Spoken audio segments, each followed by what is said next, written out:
ஆசீர்வதிக்கப்பட்ட நல்ல நாள். இது மத்தேயு 24ஆம் அதிகாரம். இங்க 25 காட்டுது. ஆனால் 24ஆம் அதிகாரம். 24 35ஆம் வசனத்திலிருந்து பார்க்கலாம். வானமும் பூமியும் ஒளிந்து போம், என் வார்த்தைகளோ ஒளிந்து போவதில்லை. இப்படி யாரால சொல்ல முடியும்? ஒரு அதிகார புருஷன், காத்திரட்சிக்கிற ஒரு தேவ மணவாளனால சொல்ல முடியும். மணவாளன் என்றால் ஆவிக்குரிய மணவாளன், ஞான மணவாளன். விளங்குதா? அதான் அந்த அத்தாரிட்டி, த பவர் என்று சொல்கிறது. பவர் ஆஃப் அத்தாரிட்டி அது இருக்க வேணும். அதை எடுத்துக்கொண்டவர் தேவதூதர் தளபதி இயேசு கிறிஸ்து, எங்களுடைய இரட்சகர், தந்தையின் தனையன், அனுப்பப்பட்ட தூதன். அந்த நாளையும் அந்த நாளிகையும் என் பிதா ஒருவர் தவிர மற்றொருவரும் அறியான். பரலோகத்தில் உள்ள தூதர்களும் அறியார்கள். ஏன் தெரியுமா? அது அறியக்கூடாத விஷயம். பூலோகத்தில் இருக்கிற பிசாசுகளும் இன்றைக்கு வந்து மனித பிள்ளைகள் மாமிச கறிகள் எல்லாம் புசிக்கப்பட்டு கொண்டிருக்கிறது என்பதை உலக மக்கள் அறிந்து கொண்டிருக்கிறார்கள். ஊடகத்தின் ஊடாக அறிந்து கொண்டிருக்கிறார்கள். முந்தி அறிய முடியாது. இப்போ ஊடகம் கையில் வந்ததுனால 4% ஊடகம் மட்டும்தான் மனிதர் பாவிக்கும்படி கொடுக்கப்பட்டிருக்குது. அதில் மனுஷர் இன்றைக்கு விழித்தெழுந்து கொண்டிருக்கிறார்கள். மிச்சம் 96% அவன் கையில் இருக்குது. பிசாசுக்குரிய அந்தகார வியாபாரங்கள், பயங்கரமான வியாபாரங்களை அவன் செய்து கொண்டு வர்றான். மனிதருடைய உறுப்புகளை விற்கிறான். அதாவது பிள்ளைகளை கொடுமைப்படுத்தி, சித்திரவதைப்படுத்தி கொல்லி அந்த ருசி அவங்களுடைய பிசாசின் வேகம். பிசாசு இப்படியான காரியங்களை செய்யும்.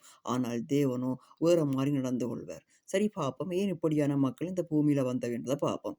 நோவாவின் காலத்தில் எப்படி நடந்ததோ அப்படியே மனுஷகுமாரன் காலத்திலும் நடக்கும். ஹல்லேலூயா, ஆமென். பிரளயம் வரும், மக்களை அள்ளி கொண்டு போகும். நல்லது. எப்படியெனில் ஜலப்பிரளயத்துக்கு முன்னான காலத்திலே நோவா பேழைக்குள் பிரவேசிக்கும் நாள் வரைக்கும் ஜனங்கள் புசித்தும் குடித்தும் பெண் கொண்டும் பெண் கெடுத்தும். இதுதான் அந்த விஷயம். பெண் கொண்டும் பெண் கொடுத்தும் என்று சொல்லி சொன்னால் திருமணம், கல்யாணம், கல்யாண பந்தம், இனப்பெருக்கம், மனித இனச்சேர்க்கை, இனப்பெருக்கம் எல்லாம் நினைச்சு திட்டம் போட்டு மனிதன் செய்கிறது. சம்பந்தம் பேசியோ புட்டிச்சோ கட்டி கொடுத்தோ பிள்ளைகளை பெற்றோ என்று கொண்டு வந்து கொண்டிருக்கிற இந்த காரணத்தில் கடவுள் இல்லை. அங்கே என்ன இருந்தது? விக்கிராதாரங்களும் விக்கிரதோஷங்களும் பலி கொடுக்கிறதும் பூசை செய்கிறதும் தேவ சத்தியத்திலிருந்து புறம்பே தள்ளப்பட்ட ஒரு மக்கள் கூட்டம். அதே வழினால தான் இன்றைக்கு பிசாசானவனும் விக்கிரகத்தை கொண்டுற போகிறான். என்ன விக்கிரகம்? சாத்தானுடைய பால் என்று சொல்ல போகிறார் மிருகம். அது என்ன?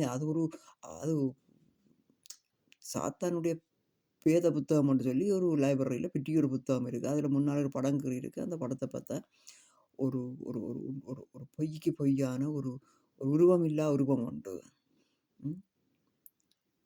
அதுகளை தீய சக்திகளை நீங்கள் தியானம் பண்ணினால் தீய சக்தி கூட்டம் வந்து குவிஞ்சு நாட்டை பிரளயப்படுத்தாமல் என்ன செய்யும்? அதனால தான் இன்றைக்கு மக்களுக்குள்ளே இருந்திருந்தா போல நெச்சு பார்க்க முடியாத கொடுமையான காரியங்கள் நடந்து வருகிறது. ஏனென்றால் அந்த ஆவி ஆளுகை செய்யுது. அந்த ஆவி பிசாசு, பெரிய பிசாசு, மற்றது தீய சக்திகள் பரவுதல்.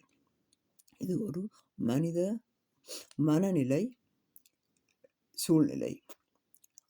அப்பொழுது 2 பேர் வயலில் இருப்பார்கள். ஒருவன் ஏற்றுக்கொள்ளப்படுவான், மற்றவன் கைவிடப்படுவான். இதை நான் கண்ணாலே கண்டுட்டேன். இப்போ எத்தனை பேர் ரட்சிக்கப்பட்டு வரும்போது புருஷன் வாரான், மனைவி தலைகளாக போகிறாள். மனைவி வாரால் பேந்து பார்த்தா புருஷனை பார்த்தால் அவன் வந்து தலைகளாக மாறி வர்றான்.